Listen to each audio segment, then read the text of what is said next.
Pag-aaral sa ating mga batas. Libre, walang bayad. Hashtag may batas pala. Regalo o asunto. Yan, yung may regaluhan ngayon. Ingat tayo dyan sa regalo. Ba't kaya?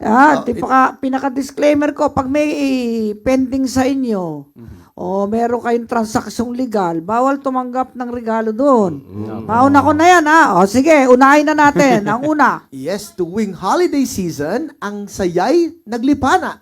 Panahon ng damayan at pagbibigay ng regalo at tuwa. Ngunit sa ilalim ng batas, alam nyo bang may mga dapat sundin sa pagbibigay ng ligaya?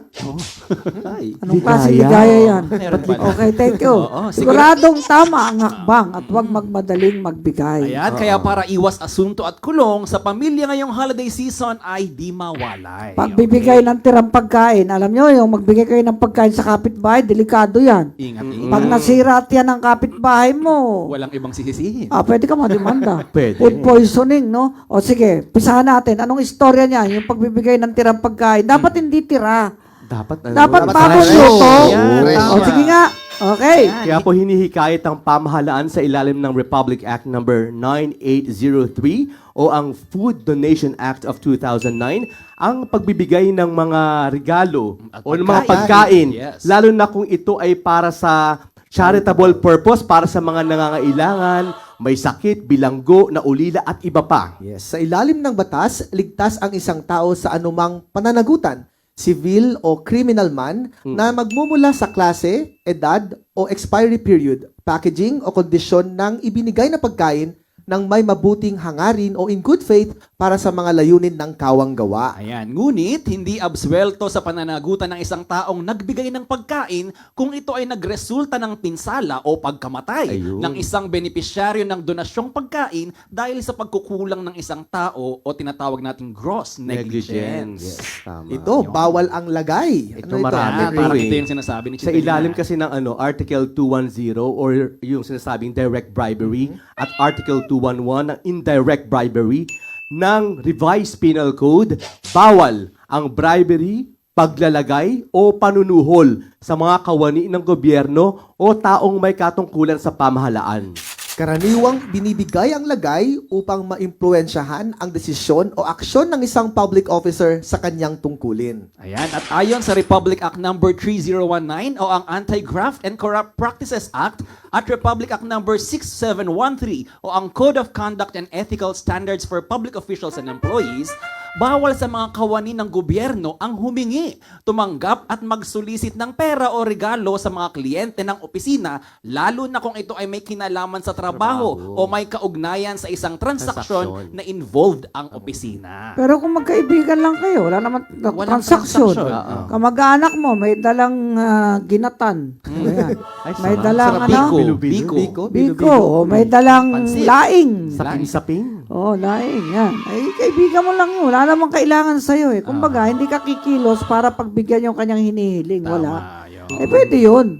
In the spirit of holidays, ika nga. Kaya, ang isipin natin, ang Republic Act 6713 ay may kasukasuan. Ano sabi dyan? Pwede namang Pwede namang tumanggap ng regalo ang isang kawani ng pamahalaan Oo. kung ito ay hindi hiningi at kusang ibinigay lamang. Galing sa pamilya, mga tao at mga institusyon na wala namang transaksyon sa opisina at mga donasyon na galing sa isang ahensya ng pamahalaan. Sa lahat ng nabanggit ay dapat walang hihingin na pabor o kondisyon ang nagbigay sa kawani ng gobyerno na may kaugnayan sa kanyang trabaho. Ayan. So, yun yung titingnan nila, di ba? Tama. Kung wala namang transaction, abay, bakit Legal Walang na kapalit, transaksyon. pwedeng magbigay. Okay. ayan, pagre-regalo sa legal na misis. Anong batas dyan? Ayan, legal na misis. Nakasaad Hindi, sa article- legal na misis. Oo. Muna, o sige, Ayan. legal. Nakasaad Sabihin, sa... kasala. Aha, nakasaad po sa Article 87 ng Family Code of the Philippines na void o walang bisa ang donation o ang pagbibigay ng regalo sa iyong asawa o sa kinakasama sa loob ng isang walang bisang kasal.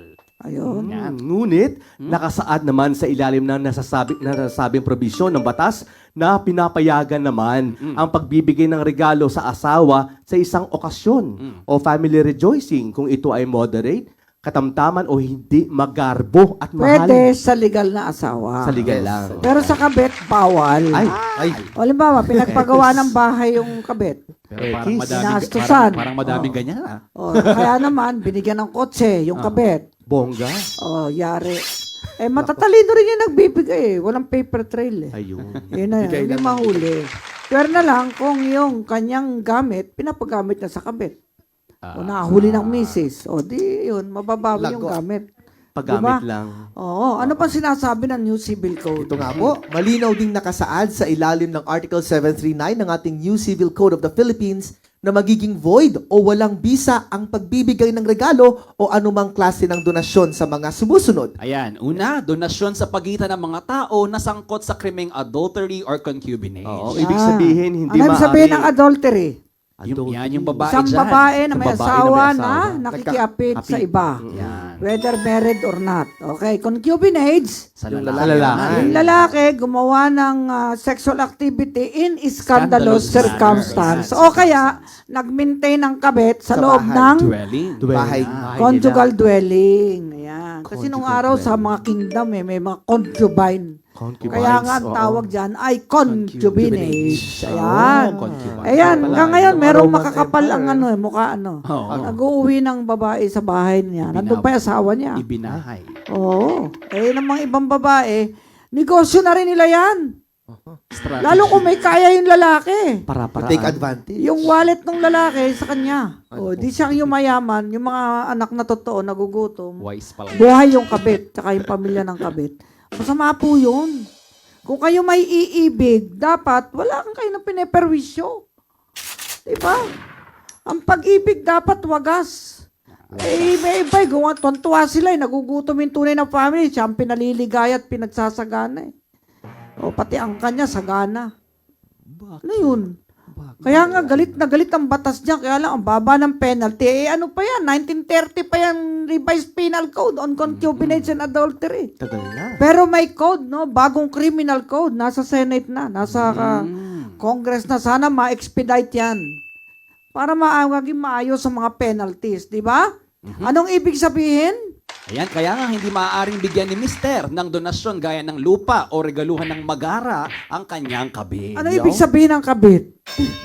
Attached? Kabit. O kayo naman hindi ka dyan. Ayun nga yung Halimbawa, may asawa yung lalaki, may yung Oo, meron legal sa na may ibang asawa. babae, yun ang kabit. Jumpered. Oo. Jumper. Ayan, nako.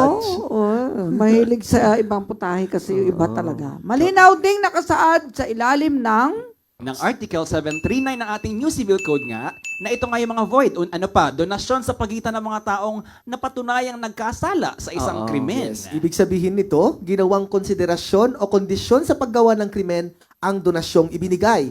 Dahil sa labag sa batas ito, hindi magiging epektibo ang donasyon o regalo. yun. Ano pa ang sabi ng Civil Code? Sabi, donasyon sa isang kawani ng gobyerno o sa kanyang asawa, mga anak at magulang dahil sa kanyang posisyon o sa opisina. Kurakot, may korupsyon.